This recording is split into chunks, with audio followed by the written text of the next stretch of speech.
politique des sections de Niafunke, Bandiagara, Mopti, Djéné, Douanza et Téninkou. Monsieur le gouverneur de la région de Mopti, population de la région administrative de Mopti, permettez-moi tout d'abord de vous remercier d'avoir répondu avec autant de chaleur et d'enthousiasme à l'appel du parti et du gouvernement en ce jour où une phase nouvelle de l'évolution politique de notre République est consacrée par la mise en place des gouverneurs de région. Pourquoi avons-nous tenu à assurer une grande solennité à cette installation? C'est que dans la révolution en cours, nous considérons comme un facteur essentiel de leur réussite la promotion des régions économiques pour la mise en œuvre de notre premier plan quinquennal de développement. Au centre de cette promotion, nous comptons naturellement sur la mobilisation à la base de nos comités de village, la foi que chaque militant de l'Union soudanaise a dans le parti, sa volonté de participer activement à la construction nationale, mais nous considérons comme primordial le rôle qu'aura à jouer pour coordonner cet ensemble le gouverneur de région, représentant directement le gouvernement et chargé de veiller à l'application des décisions, mais aussi de proposer, compte tenu de l'expérience vécue, les aménagements souhaitables aux formules proposées par le pouvoir central. Pour les uns et les autres qui avaient assisté aux phases successives ayant marqué la décolonisation sur le plan politique, il ne vous échappera pas que les réformes administratives se sont succédées pour faciliter la cohésion des populations et affirmer cette solidarité agissante de tout un peuple qui a forgé pas à pas, contre toutes les forces colonialistes, l'unité politique des partis au sein de l'Union soudanaise RDA. Ces réformes devaient permettre d'asseoir, à côté des organismes politiques existants, des organismes administratifs correspondants. Les premiers étant mis en place dans la lutte politique pour l'indépendance nationale, les seconds relayant les structures fabriquées de toutes pièces par le pouvoir colonial pour maintenir son prestige et sa domination. L'organisation politique a rempli magistralement son rôle en conduisant les populations maliennes à conquérir leur indépendance totale. Les étapes successives dans cette lutte politique nous ont amenés, après la semi-autonomie, à l'autonomie interne, avant la souveraineté pleine et entière que nous détenons et dont nous entendons jouir pleinement pour réaliser les objectifs que nous nous sommes définis, élever le niveau de vie des populations en réalisant par le peuple et pour lui les réformes nécessaires dans tous les domaines. C'est pourquoi, dès le lendemain de l'application de la loi cadre, les réformes administratives sont intervenues en raison de leur impérieuse nécessité pour donner à l'administration un contexte nouveau, conforme aux réalités et aux besoins du peuple. Collectivité villageoise, avec le conseil de village, c'est la cellule de base initiale de la vie administrative qui prend naissance, en retard évidemment sur le comité de village, véritable cellule de base du parti, où chaque militant a puisé dans la lutte les nécessités, les méthodes et les moyens de la révolution. Les villages sont groupés en arrondissements Et c'est à ce niveau que nos comités de village ont automatiquement ressenti la nécessité de se réunir en une sorte de comité d'arrondissement pour bien montrer leur désir de voir assumer les responsabilités administratives en étroite collaboration avec les organismes politiques. Les cercles sont demeurés avec des limites géographiques adaptées dès lors au vrai contexte politique et économique, tandis que les subdivisions progressivement disparaissent. Enfin, le gouvernement a créé les régions administratives, groupant chacune plusieurs cercles. La loi numéro 65 de l'Assemblée nationale de la République du Mali du 7 juin 1960 a consacré la mise en place de notre infrastructure administrative basée sur les données objectives de notre économie et dans le but d'assurer une nécessaire décentralisation du pouvoir central. Ces régions ont comme fondement de leurs limites géographiques un ensemble de données économiques qui ont permis de diviser la République en 6 grandes zones de développement. Dès lors, dans le plan, il fallait établir une unité d'action par zone pour mieux suivre l'exécution des programmes. Voilà, dans le cadre de la région, avec à sa tête le gouverneur de région, et demain, lorsque les circonstances le permettront, l'Assemblée régionale, élue démocratiquement au suffrage universel.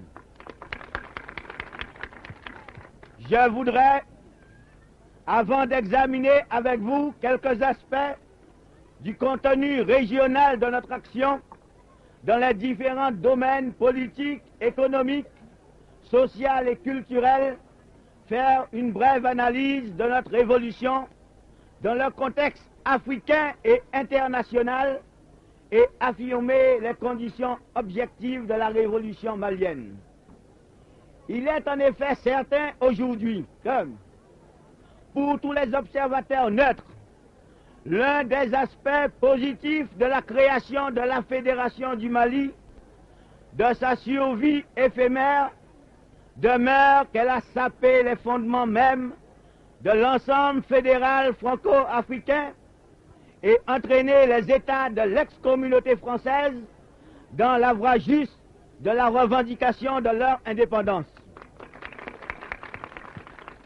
Si la Fédération répondait pour nous à la manifestation d'une option fondamentale définie à tous nos congrès ou conférences des cadres, la recherche de l'unité africaine par le fédéralisme africain, il n'en demeure pas moins que les contradictions internes devaient aboutir à la proclamation de l'indépendance de la République du Mali et que le congrès extraordinaire du 22 septembre 1960 demeure un des faits les plus saillants de la politique africaine. Car il a créé de nouvelles conditions, cette fois, dans un contexte résolument révolutionnaire, pour saper une autre fiction juridique, la communauté rénovée. Ainsi, notre parti a joué son rôle sur le plan africain. Il a, en temps opportun, été l'élément moteur pour que certains peuples africains recouvre les moyens de mettre un frein à la domination coloniale. Mais le Congrès, en prenant acte de tous ces faits, a projeté les tâches précises aux partis et au gouvernement. Elles se résument dans la consolidation de l'indépendance politique, la mise en œuvre d'une économie planifiée, basée sur notre option socialiste et les exigences de la construction nationale. Tous ces facteurs devant nous conduire infailliblement sur la voie de la véritable indépendance économique. Pour consolider notre indépendance, nous devons tenir compte des phénomènes historiques que nous vivons et qui se traduisent sous les différentes formes schématiques suivantes. racisme en Afrique du Sud et en Amérique, colonialisme en Afrique du Nord, en Angola et dans les territoires africains de l'Afrique de l'Est, néocolonialisme au Congo, au travers d'une des plus belles institutions internationales, l'ONU, qui a perdu là son prestige et son autorité. Néocolonialisme dans certains États africains dits indépendants, à travers des responsables africains qui sont les soutiens des puissances coloniales. Enfin, impérialisme à Cuba, qui veut construire son pays par ses propres méthodes et sa propre conception de la révolution, marquée par la volonté d'être maître de sa destinée.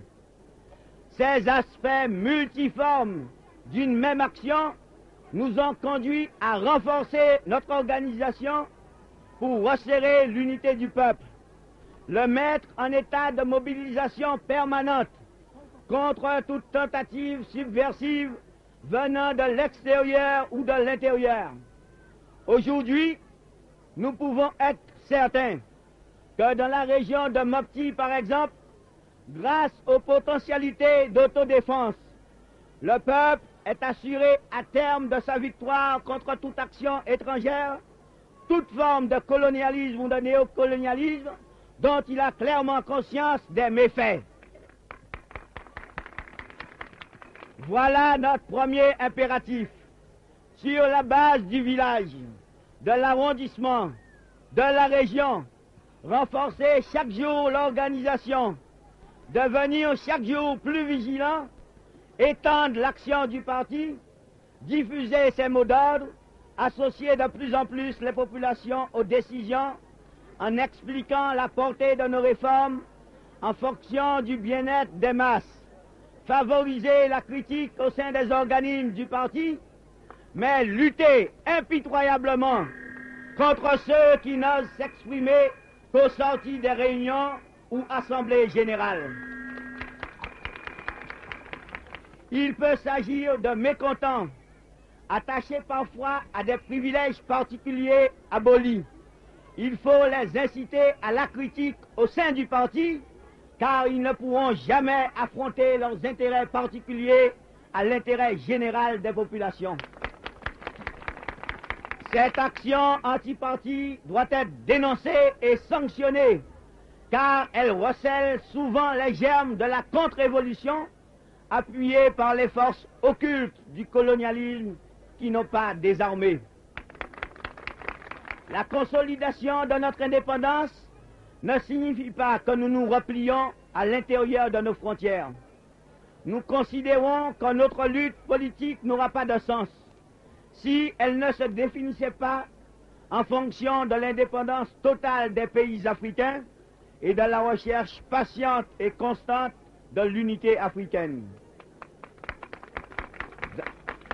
Dans la lutte de tendance, l'Afrique ne jouera vraiment son rôle que lorsque les États auront conçu une forme dynamique pour concrétiser leur solidarité sur tous les plans. Mais l'indépendance réelle n'est réelle que si elle est assortie de l'indépendance économique. Nous élaborons notre premier plan quinquennal de développement pour la période de 1961 à 1965. Il est marqué par notre détermination de réaliser une économie socialiste planifiée. Au Mali, où toutes les couches sociales ont été exploitées, les problèmes qui se posent à nous revêtent des aspects nouveaux dans l'édification du socialisme. Nous avons, dans une première étape, mis en place les cellules de production sur une base coopérative, facilitant le travail collectif et multipliant les possibilités d'action.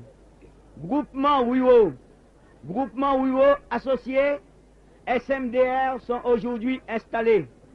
Nous avons mis sous le contrôle de l'État les secteurs importants de notre économie, hier encore aux mains des puissances étrangères, créant les conditions de capitalisation malienne et freinant l'exportation inconsidérée du capital formé dans des circuits de consommation en majorité maliens.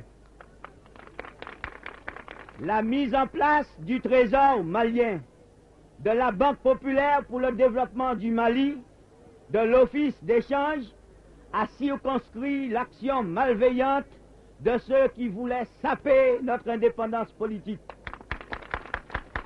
Aujourd'hui, nous sommes prêts à assurer les uns et les autres de notre désir de collaboration loyale si les intérêts du peuple sont sauvegardés.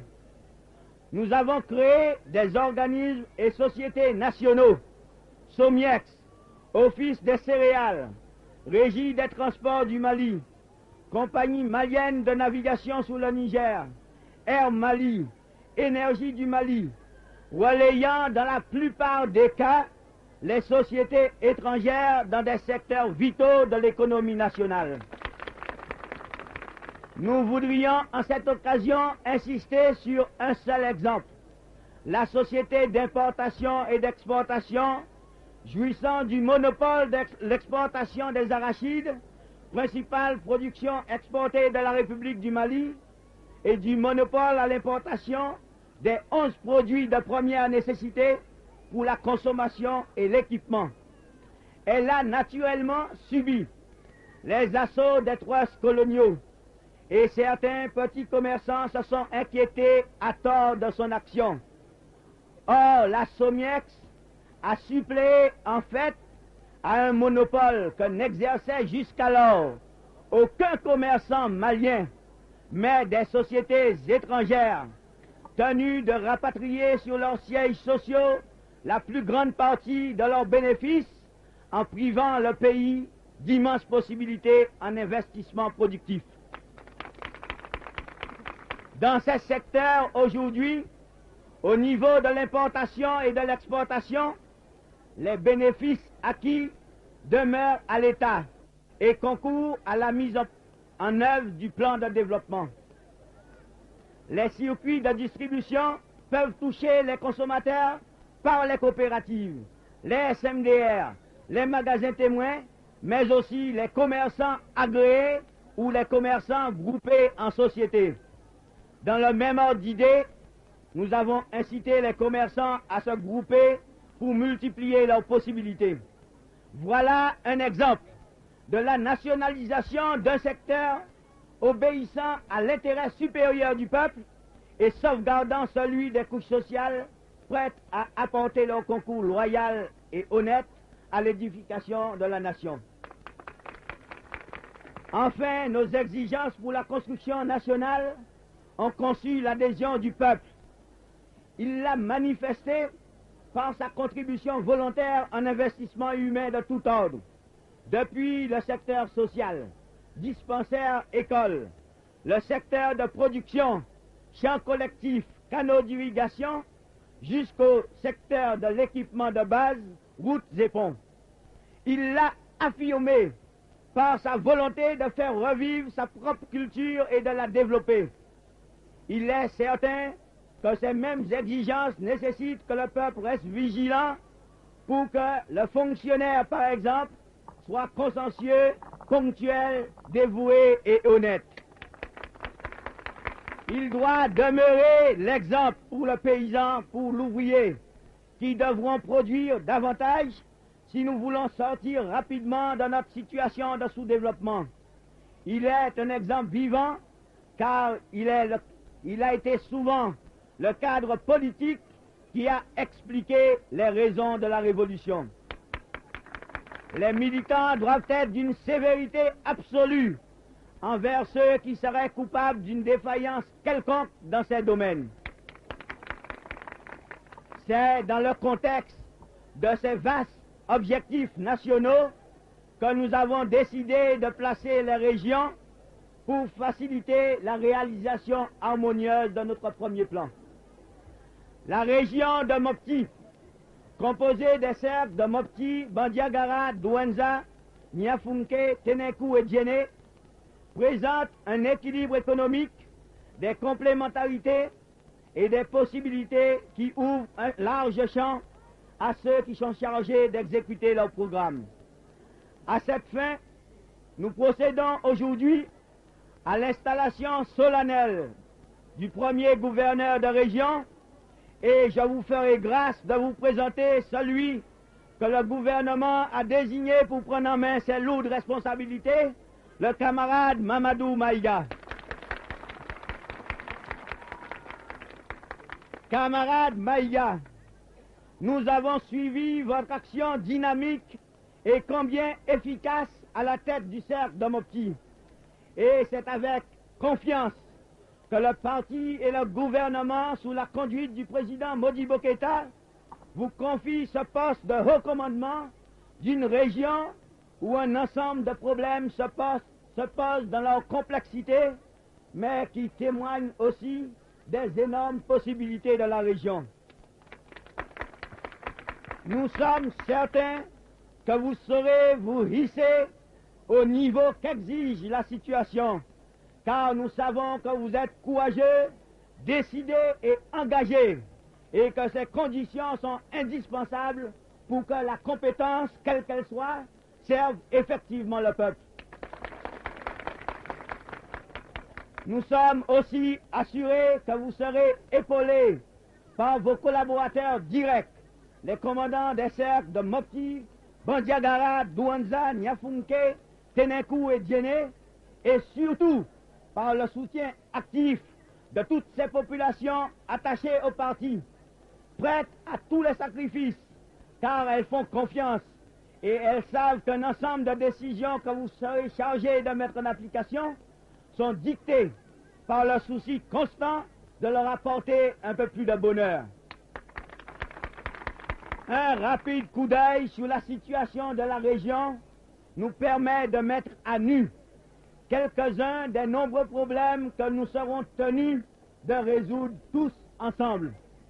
Problème de l'infrastructure routière ou fluviale, c'est la nécessité de rejoindre Niafunke à Mopti, Mopti à Douanza vers Gao, Mopti à Bandiagara vers Waïgouya.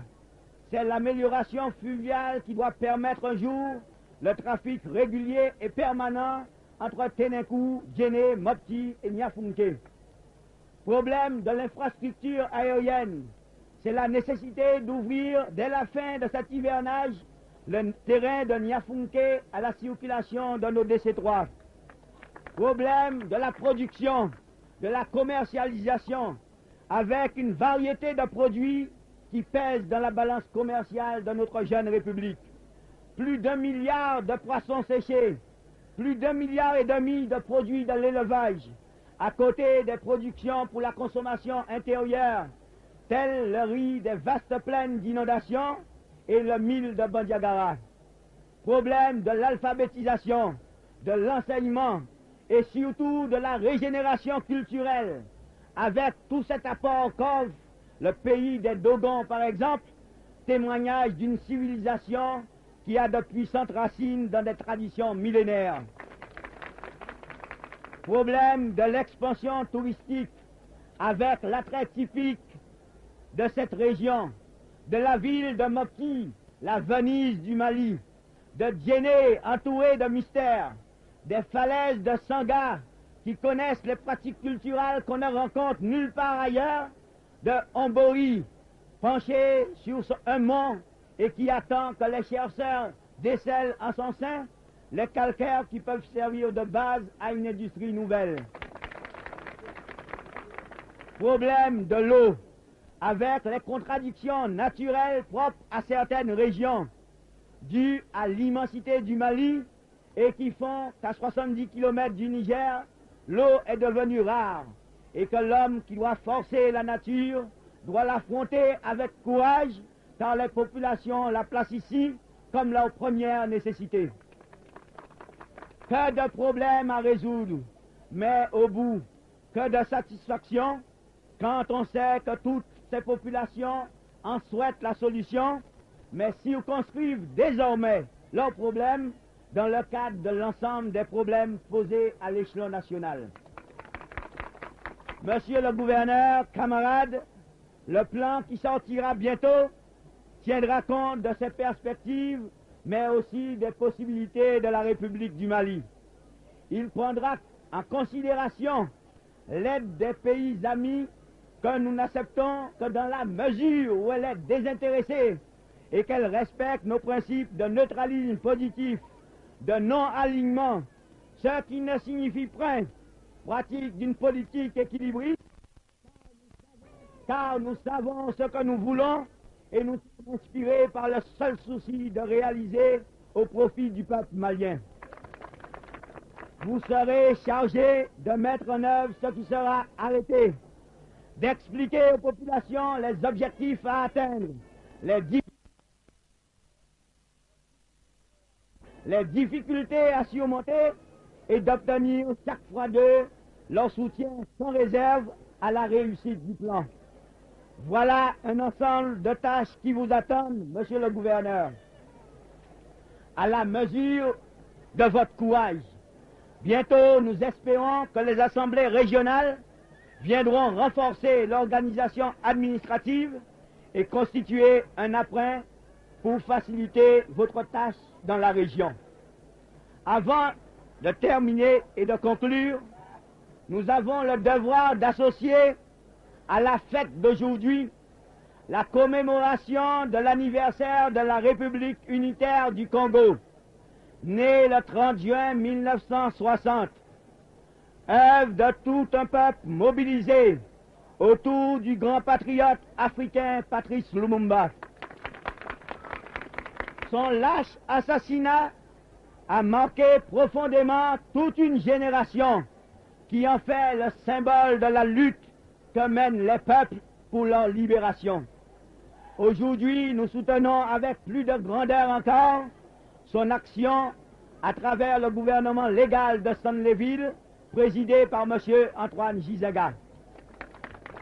En ce jour anniversaire, nous réaffirmons que le peuple malien restera toujours aux côtés du peuple congolais qui lutte pour son unité et son indépendance réelle contre toutes les forces du mal coalisées à Léopoldville pour la plus grande honte du colonialisme et de l'impérialisme en Afrique. Enfin, nous associons aujourd'hui la journée anniversaire de la proclamation de la République du Ghana, République sœur qui, avec la République de Guinée, forme l'Union des États africains, en laquelle nous plaçons beaucoup d'espoir pour accélérer la décolonisation en Afrique et commencer d'abord par battre en brèche définitivement cette arme toujours fidèle des colonialistes divisés pour régner. Nous nous sommes unis et aujourd'hui, la fête de la République du Ghana est aussi la fête de l'Union des États africains et par conséquent, c'est aussi la fête du Mali. Ces trois événements, mise en place du premier gouverneur de région, commémoration de l'anniversaire de la République du Congo, commémoration de l'anniversaire de la République du Ghana, constituent en ce jour pour le Mali un heureux présage. Ces deux premières commémorations sont marquées en effet du sceau des principes essentiels de notre politique. La mise en place des gouverneurs de région représente pour nous une autre étape importante dans la réalisation de notre indépendance économique. Puissent les populations de la région de Mopti garder en mémoire les idées qui ont présidé à la cérémonie d'aujourd'hui pour que le gouverneur Mamadou Maïga retrouve chaque jour auprès d'elle l'enthousiasme, la collaboration nécessaire pour la réussite du plan afin que vive et prospère la région de Mopti et que se développe harmonieusement la République du Mali dans un monde de paix et de bonheur.